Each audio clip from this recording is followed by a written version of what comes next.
लक्ष्मीच्या पावलांनी या मालिकेच्या आजच्या भागामध्ये आपल्याला पाहायला मिळणार आहे ते म्हणजेच की नैना राहुलला फोन करत असते आणि म्हणत असते की राहुल प्लीज मला मदत कर ना. त्यावेळेला राहुल म्हणतो अजिबात मी तुला मदत करणार नाही, कारण तू माझा फोनच रिसीव करत नाही. तुला जेव्हा गरज असते त्यावेळेला तू फोन करते आणि मी फोन रिसीव करतो, परंतु तू मात्र माझा फोन आल्यानंतर अजिबात रिसीव करत नाही. मी तुला का मदत करू? तू असं कर ना, त्या राहुलला सोड आणि माझ्याकडे ये. मी देखील महिन्याला 80,000 कमवतो. आता इथे नैना त्याला भेटायला जाते कॅफेमध्ये. राहुल देखील पाठलाग करत असतो. नैना मनातल्या मनात म्हणत असे की हा 80,000 महिन्याला कमवतो आणि ते चांदेकर दिवसाला येते किती लाखो कमवतात आणि मी काय याच्याकडे जाऊ का? याला अक्कलच नाही. आता माझं जोपर्यंत काम होत नाही ना तोपर्यंत मला याच्याशी गोडच बोलावं लागणार आहे.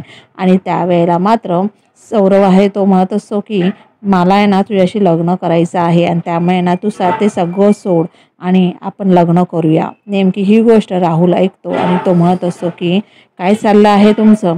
असं म्हणतो जोरात असं रडतो आणि म्हणत असतो की नाही ना, मी मागे खूप दिवस झालं तुला फॉलो करत आहे. तू लपून छपून कोणाशी बोलत आहे हे मला सगळं माहिती आहे.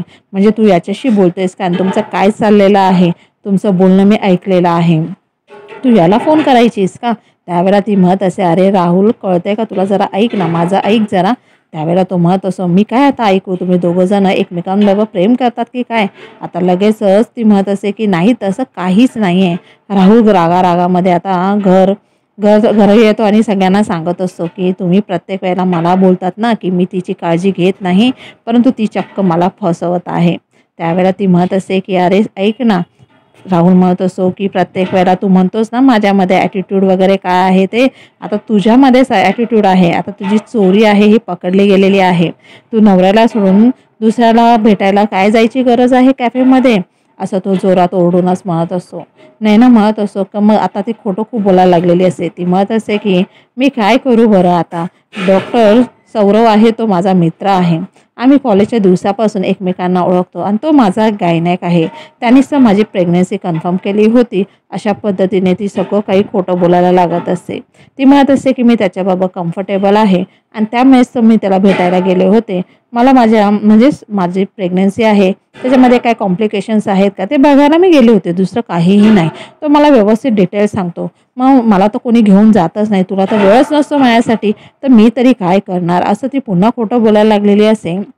आबा देखील म्हणत असतात की नेमकंच काय चाललेलं आहे मला काहीच कळत नाही आहे. आता इथे मग सगळेजण म्हणत असतात की नेमकं काय चाललेलं आहे ह्या दोघांचं? आता राहुल म्हणतो की तो सौरव काय म्हणजे तुझा मित्र आहे आणि मग मित्राशी काय एवढं जवळीकता साधतं का? मग तू त्याला मिठी का मारली? त्याचा हातात हात का घेतला? हे सगळं तो म्हणत असतो. नैना गोंधळलेल्या अवस्थेमध्ये असते. ती म्हणत असते की आमची मैत्री निखळ आहे आणि मला कोणाला एक्सप्लेनेशन देण्याची काहीही गरज नाही आहे. दुसरीकडे मात्र अद्वैत आणि कलाचं वेगळंच चाललेलं असतं. कला अद्वैतला म्हणत असे की तू किती घोरतो त्यामुळे मला अजिबात काही झोप लागत नाही.